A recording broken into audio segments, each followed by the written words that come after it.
자, 이번 시간에는 EC2 서버가 뭔지 이거에 대해서 잠깐 설명을 할게요.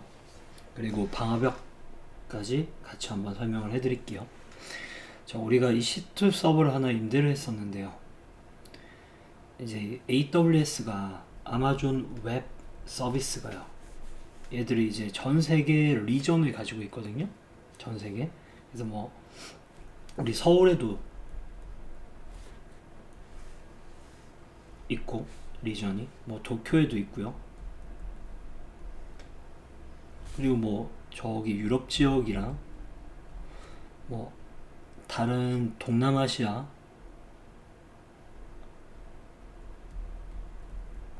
그리고 이제 미국 지역에는 굉장히 많아요. 리전이 이런 식으로 굉장히 많은 지역이 있고요. 그 지역에 다 컴퓨터가 있어요. 컴퓨터들이 있습니다. 엄청나게 많이. 근데 우리가 이제 컴퓨터를 어디서 빌렸냐면 이 서울이라는 이 리전에서 빌렸거든요. 이 서울 리전에 컴퓨터가 굉장히 많이 있을 거예요. 이렇게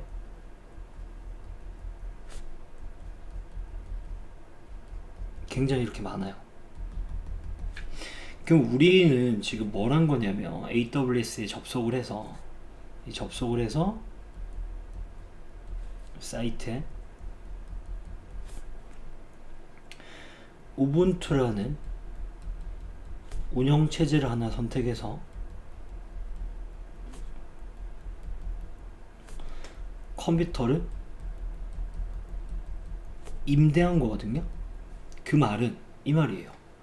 여기 이제 서울 리전에 있는 컴퓨터 중에 요 한 대 있잖아요. 한 대를 얘를 임대하고요. 실제로는 이제 한 대를 임대했다고 하기엔 좀 그렇죠.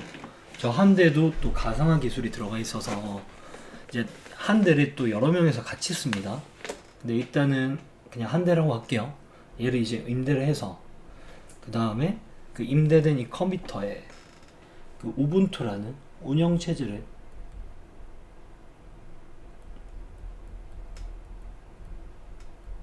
얘를 설치를 해주는 거죠. 그래서 이제 얘가 설치가 딱 돼 있어요. 그래서 이걸 조금만 크게 그려보면 우리가 AWS가 들고 있는 어떤 컴퓨터 한 대를 빌린 거예요. 이 친구를 이제 임대를 했어요. 그 수많은 컴퓨터 중에서. 자, 임대했죠. 자, 임대했으니까 이제 우리가 이 컴퓨터에 원격으로 접속을 해야 되는데 우리 로컬 컴퓨터에서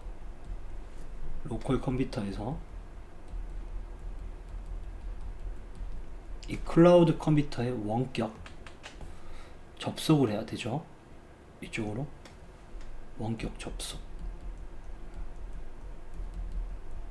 자, 해야 되는데 이 원격 접속을 하려면 일단은 이 컴퓨터가 뭘 하나 가지고 있냐면 바깥에 이런 걸 하나 들고 있어요. 봐봐요.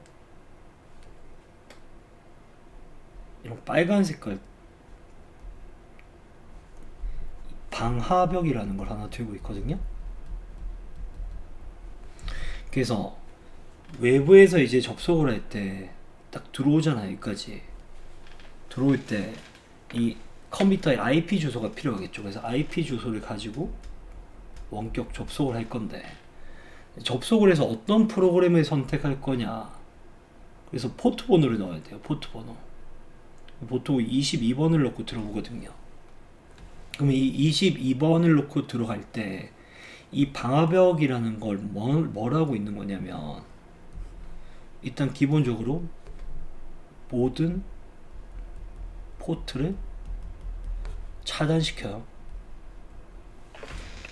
그래서 이 방화벽이 내가 어떻게 들어가려고 해도요 못 들어오게 일단 차단이 돼 있어요.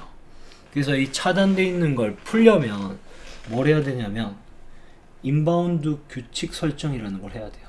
인바운드 규칙. 이 설정을 해줘야 되는데 이게 뭐냐면 인바운드라고 해서 외부에서 내부로 들어오는 어떤 게 있겠죠. 어떤 원격으로 접속한다든지 아니면 데이터가 들어온다든지 외부에서 내부로. 외부라는 거는 이 바깥을 AWS 바깥을 외부라고 할 거고 AWS 이 내부를 이 내부라고 하겠죠. 외부에서 내부로 들어갈 때 모든 포트가 차단되어 있다는 거는 이 0번부터 65,535번까지 차단이 되어 있다는 거예요. 그러면 이 중에서 차단된 포트 중에서 22번을 열지 않으면요 원격으로 접속을 할 수가 없어요. 22번으로. 그래서 인바운드 규칙에 22번을 개방을 해놔야 돼요. 그래서 외부에서 22번으로 들어갈 수 있는 거죠. 이 22번 포트는 어떤 프로그램에 접속을 할 수 있냐면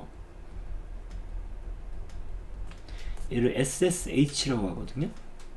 SSH가 뭐냐면 이 Secure Shell이라고 해요. 그럼 일단 여러분들 Secure는 뭔지 알겠어요? 보안이죠. 보안. 쉘이 뭔지 모르는 사람들이 있어요. 쉘. 그 쉘을 잠깐 설명을 드리면 이 쉘은 뭐냐면 우리가 이제 이 하드웨어가 하나 있잖아요.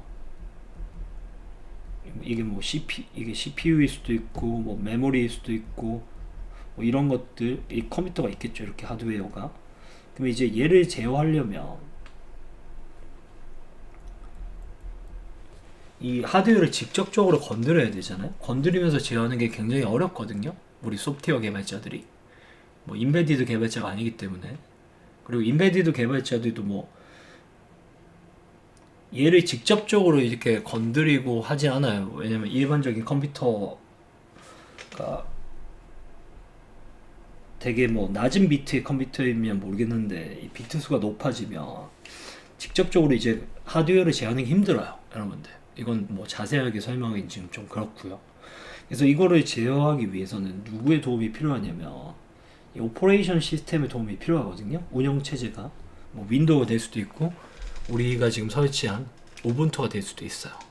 얘가 이제 제어를 해주는데 그럼 얘가 이제 제어를 해주는데 이제 이 OS한테 명령은 누가 내려야 되냐면 이 사람이 내려야 되거든요. 사람이. 그럼 사람은 OS한테 명령을 내리고요. 사람이 OS에게 명령을 내리고 OS가 이걸 먼저 내리면 OS가 이걸 첫 번째로 먼저 내리면 OS가 이 하드웨어를 제어를 합니다. 두 번째로.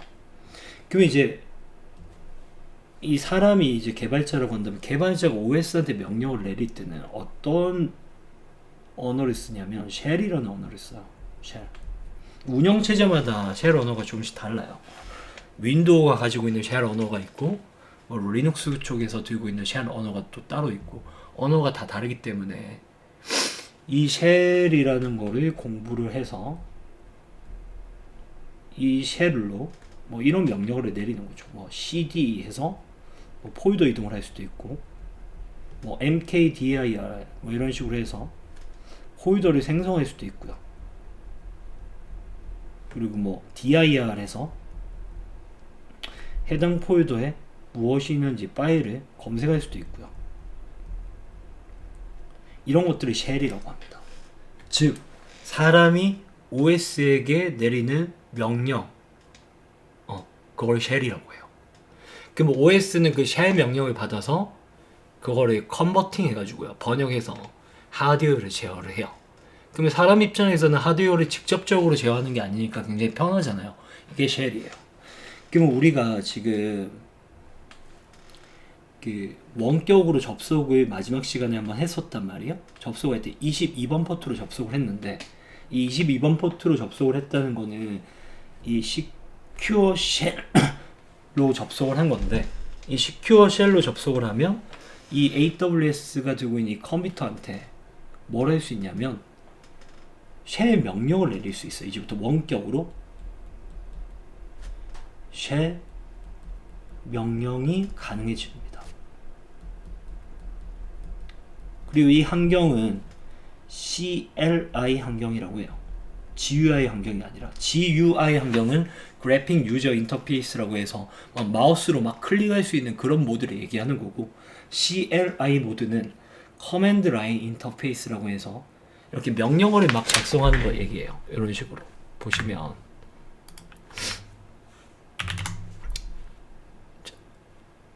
자, 이게 이제 CLI 모드에 뭐 CD 점점 해가지고 뭐 폴더를 이동한다든지 뭐 CD 해가지고 유저스 폴더로 간다든지 이게 이제 쉘 명령이거든요. 이 쉘 명령을 여기에서 하잖아요. 검은 화면에서 명령어를 통해서 이걸 CLI 모드라고 합니다. 커맨드 라인 인터페이스. 이거를 이제 원격으로 붙어서 한다는 거죠. 내 집에서 AWS 컴퓨터 쪽으로 원격으로 접속하는 거죠. 그래서 우리가 이렇게 접속을 했어요. 모바 엑스텀이라는 이 프로그램을 사용해서 원격으로 붙었죠. 붙어서 여기서 우리가 내리는 명령이 뭐 클리어 해서 엔터를 딱 치면 화면을 깨끗하게 비워줘 라고 해서 쉘 명령을 내린 거예요. 그러면 이 쉘 명령을 우분투라는 OS가 받아서 그걸 번역을 해서 하드웨어한테 지시를 내린 거죠. 화면을 비워주라고. 근데 이제 왜 앞에 이제 시큐어가 뭐냐면 우리가 내리는 이런 명령 중에 뭐 비밀번호를 넣을 수도 있고요. 뭐 패스워드를 이런 뭐 아이디나 민감한 정보들을 막 넣을 수가 있단 말이에요.